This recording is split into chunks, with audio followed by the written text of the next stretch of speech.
kerasukan, apakah definisi tentang kerasukan? Pertama adalah kerasukan penuh, kedua kerasukan setengah, ketiga dihinggapi setan.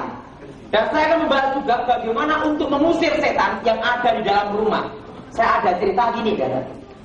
Saya pernah suatu kali, Dara ya, suatu kali ini saya waktu ada punya tanah kira-kira hampir 500 meter persegi ya. 500 persegi, rencana mau tak bangun untuk tempat kerja, untuk perusahaan, Dara. Pada waktu mau untuk tempat kerja, waktu saya mau bangun, tanah saya dikeduk orang, diambil orang, Dara. Otomatis kan saya berpikir gini, belum tak pondasi aja, tanahnya sudah diambil. Apalagi kalau tak bangun, Dara, bisa copot semua kan, Dara. Saya berpikir waktu itu tak bangun apa enggak? Tiba-tiba ada seorang ibu, Pak Tony, aku itu punya rumah, Pak Tony. Rumahnya tuh angker sekali. Sampai-sampai salah satu pemuka agama datang ke tempat itu ngomong apa? Ini setannya, jinnya terlalu kuat. Ini rumah sial, tidak berani orangnya. Dah. Udah berapa kali berusaha dibeli orang, tidak ada yang berani beli. Dah. Transaksi dibatalkan. Nah, waktu itu saya hanya ngomong-ngomong iseng gini, bagaimana kalau tak beli 47.500.000. Kalau mau tak beli, kalau tidak mau ya sudah. Pak, yojo ngawur, Pak. Bangunannya aja 110 meter, itu tanahnya sama bangunannya, Pak. Sekarang bangunan berapa, Pak? Langsung saya ngomong gini, terserah kamu, ketimbang kamu ditekak setan.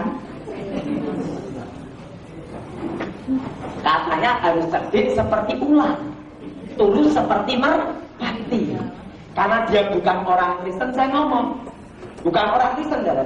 Karena kalau saya beli rumah ini harus usir setannya dulu, saya bilang gitu. Nah, kan cerdik, Dara. 1 minggu kemudian dia datang ke saya, Pak, belinya aja lah, terserah. 47.500.000. Benar.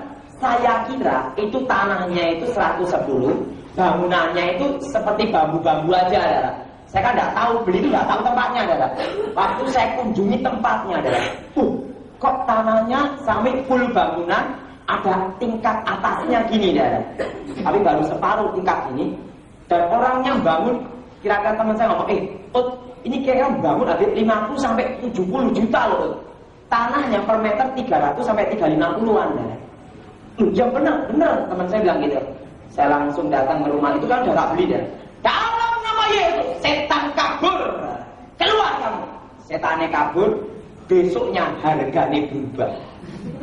1 minggu kemudian harganya 100 juta. Cuannya separuh. Sang teman saya, sini dulu. Ayo tak jadi kongsi. Apa? Bisnis rumah angker. Setannya keluar, harganya naik. Ya jangan gitu, kok kita bisnis rumah angker. Teman saya kan cuannya gede, dia bilang gitu. Saya ngomong, mau mbak jual lagi enggak? Enggak lah, mau tak inovasi sendiri. Loh, untuk apa? Ya untuk rencana untuk kebun binatang. Nah, saya suka binatang-binatang, Dara. Saya ya untuk burung-burung merpati sama burung-burung berkicau. Nah itu saya punya tuh di Solo, Dara. Nah saya katakan bagaimana cara untuk mengubiskan rumah angker untuk mengusir setan. Kan ada tanah yang terkutuk. Kalau punya tanah itu kerja apa saja bangkrut, kan ada, Dara. Ada juga tanah yang membawa kematian, namanya tanah terkutuk, alam maut. Setiap punya rumah di situ banyak yang mati kecelakaan, Saudara. Dan juga ada tanah yang terkutuk banyak, Saudara. Nah, nanti tak ajari tahap demi tahap cara untuk mengusirnya bagaimana. Nah, tapi kita bahas tentang kerasukan. Saudara, sering kita melihat kalau ada hamba Tuhan melayani, dalam itu setan keluar. Wah, yang dilayani pelepasan lari dia. Pendetanya juga ikut lari mengejar. Akhirnya menjadi Tom dan Jerry. Kejar-kejaran. Betul nggak, Saudara? Juga ada yang melayani pelepasan. Ada yang melayani pelepasan sendiri, Saudara. Saya berangkat sendiri, Saudara. Jarang saya ngejak teman banyak. Ada ngejak teman 10, satu pegang kepala, kaki kiri digujar. Betul nggak, Saudara?